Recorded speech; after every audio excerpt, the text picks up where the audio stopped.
بسم اللہ الرحمن الرحیم۔ السلام علیکم ورحمۃ اللہ وبرکاتہ۔ ویورز، آپ کو ازمودہ وظیفہ میں خوش آمدید کہتے ہیں۔ اہلا و سہلا و مرحبا۔ ویورز، ہمیں بہت سے احباب نے کمنٹس میں دعا کی ریکویسٹ کی ہے۔ ہم سب کے لیے دعا گو ہیں کہ اللہ تعالیٰ سب کی نیک مرادوں کو، نیک تمناؤں کو، نیک آرزوؤں کو پورا فرمائے، اور یہ سب کے لیے دعا کرتے ہیں کہ جو ہماری ویڈیوز کو شیئر کرتے ہیں، ہمارے ساتھ جو تعلق رکھتے ہیں، کہ اللہ تعالیٰ دین اور دنیا کی عزتیں عطا فرمائے، دین اور دنیا کی ذلتوں سے چھٹکارا نصیب فرمائے، اور اللہ تعالیٰ اپنے سوا کسی کا محتاج نہ کرے۔ اور ان احباب کے لیے بھی دعا کرتے ہیں کہ جنہوں نے یہ کہا ہے کہ ان کی اولاد نہیں ہے، کہ اللہ تعالیٰ ان کو نیک نرینہ اولاد عطا فرمائے، اور وہ جن کی اولاد ہے لیکن اولاد ماں باپ کی نافرمان ہے، ان کے لیے دعا کرتے ہیں اللہ تعالیٰ ان کی اولاد کو ماں باپ کا مطیع و فرمان بردار بنائے، اور دست و بازو بنائے، صدقہ جاری اور آنکھوں کی ٹھنڈک بنائے۔ اور ان کے لیے بھی دعا کرتے ہیں کہ جو ہمیں یاد رکھتے ہیں اور جو ویڈیو کو شیئر کرتے ہیں اور کسی نہ کسی لحاظ سے منسلک رہتے ہیں اس چینل کے ساتھ، سب کے لیے دعا کرتے ہیں۔ اور جو دعا کے لیے جنہوں نے کہا ہے ان کے لیے بھی کرتے ہیں، جو دعا کے لیے نہیں کہہ سکے ان کے لیے بھی دعا کرتے ہیں اللہ تعالیٰ ان کی دین اور دنیا اچھی فرمائے، اور دونوں جہاں میں عزتیں اور کامیابی عطا فرمائے۔ ویورز، آج ہم آپ کو بتائیں گے کہ چھوٹے بہن بھائیوں میں جو جھگڑا رہتا ہے اس کو ختم کیسے کیا جا سکتا ہے، یعنی بہن بھائیوں کا جھگڑا ختم کرنے کا کون سا وظیفہ ہے۔ آپ نے دیکھا ہوگا کہ بہت سے احباب ان کے گھروں میں اس طرح ہوتا ہے کہ چھوٹے بچے آپس میں لڑتے رہتے ہیں، کبھی بہن جو وہ بھائی کو مارتا ہے اور کبھی بھائی بہن کو مارتا ہے، تو اسی طرح لڑائی جھگڑا ہوتا ہے، اور پڑھائی ان کی ڈسٹرب ہوتی ہے۔ گھر میں جب مہمان آتے ہیں تو مہمانوں کے لیے مشکلات ہوتی ہے، اسکول ٹائم پر نہیں جا سکتے، یعنی کہ طرح طرح کے معاملات ہوتے ہیں، اور ان کے پیرنٹس پریشان ہوتے ہیں کہ یہ کیا معاملہ ہے، یہ لڑائی کیوں ہے آخر۔ آپ کو یہ بھی بتائیں کہ بہن جو ہوتی ہیں وہ بھائیوں کو بڑا بھائیوں کو لاڈ کرتی ہیں، اور بڑے بھائی چھوٹی بہنوں کا بڑا لاڈ کرتے ہیں، اور یہ ان بہن بھائیوں کو جو رشتہ ہوتا ہے یہ قدرتی ہوتا ہے، اور اس رشتے کی جو مٹھاس ہوتی ہے وہ مٹھاس کسی دوسرے رشتے میں نہیں ہوتی۔ اور کبھی بہن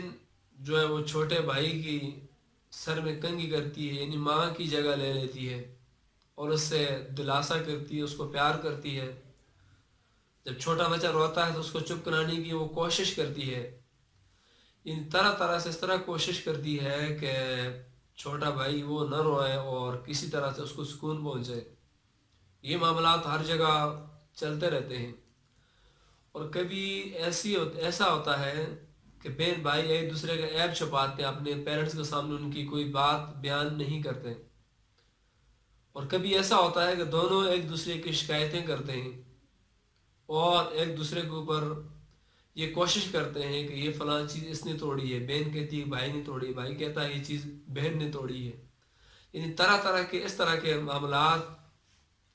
چلتے رہتے ہیں کہ گھروں کے اندر بعض دفعہ یہ ہوتا ہے جب لڑائی جھگڑا ہوتا ہے تو اس میں والدین بہت زیادہ پریشان ہوتے ہیں، چھوٹی چھوٹی باتوں کے اوپر لڑنا، پھر جھگڑنا، اور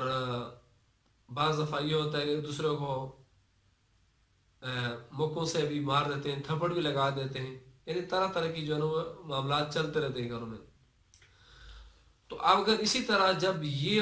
طرح کا واقعہ جب یہ ایسی صورتحال جب بن جائے، یعنی کہ بڑے بھائی بہن چھوٹوں سے شفقت سے پیش نہ آئیں، اور یہ بھی یاد رکھیں نبی کریم علیہ السلام کا ارشاد گرامی ہے کہ جو ہمارے چھوٹوں پر شفقت نہیں کرتا، ہمارے بڑوں کا ادب نہیں کرتا، تو وہ شخص ہم میں سے نہیں۔ اس کا مطلب یہ ہے حدیث کا مفہوم کہ وہ ہماری امت سے نہیں، یعنی نبی کریم علیہ السلام نے ایسے بڑوں کو ناپسند کیا ہے جو چھوٹوں کے ساتھ شفقت سے پیش نہ آئیں، اور ایسے چھوٹوں کو بھی ناپسند فرمایا ہے کہ جو بڑوں کا ادب احترام نہ کریں۔ تو اسی طرح جب یہ صورتحال اختیار کر جائے، چھوٹے بڑوں کی نافرمانی کریں، تو اس وقت ہمیں کیا کرنا چاہیے؟ اس وقت میں آپ کو وظیفہ بتانے سے پہلے ریکویسٹ کرتا ہوں کہ اگر آپ نے ابھی تک ہمارے چینل کو سبسکرائب نہیں کیا تو پلیز آپ اس کو سبسکرائب کر دیجئے، ساتھ ہی بل کا بٹن اس کو پریس کیجئے، اس کو آل کر دیجئے، تاکہ جب ہماری ویڈیو اپلوڈ ہو تو اس کا نوٹیفیکیشن آپ کو مل سکے۔ تو اسی طرح سے جب بچوں کے اندر یہ معاملات چل پڑے، لڑائی جھگڑے چل پڑے، تو آپ نے ایسا کرنا، سورہ کافرون سورۃ طارق کی ایک آیت میں بتانے لگا ہوں، آپ نے اس کو پڑھ کر، یعنی 100 مرتبہ آپ نے پڑھ کر جو ان کے تکیے ہیں، یعنی جو بچوں کے جو تکیے ہیں ان کے اوپر آپ نے دم کر لینا ہے۔ تو لیکن اس کے اندر احتیاط، یہ چیز نوٹ کر لیجیے، احتیاط یہ کرنا ہے کہ جو جس کا تکیہ ہے اسی کو اس کے اوپر لٹانا چاہیے، یعنی ایک کا تکیہ جو وہ دوسرا استعمال نہ کرے۔ تو آیت یہ ہے کہ اِنَّهُمْ يَكِيدُونَ كَيْدًا وَأَكِيدُ كَيْدًا، یہاں تک 2 آیتیں تلاوت کر کے آپ نے 100 مرتبہ 40 دن تک دم کر کے ان بچوں کو انشاءاللہ سلا دینا ہے۔ تو اس پہ افاقہ یہ ہوگا کہ بہن بھائیوں میں جو ایک دوسرے میں ناچاکی ہے، جو لڑائی جھگڑا ہے، وہ ختم ہو جائے گا، اور جس کی وجہ سے جو پریشان والدین پریشان ہو رہے ہیں، مہمان پریشان ہو رہے ہیں، اور دوسرے جو پڑوسی پریشان ہو رہے ہیں، انشاءاللہ اس پریشانی سے بھی نجات مل جائے گی۔ اللہ تعالیٰ ہم سب کا حامی و ناصر و جزاک اللہ۔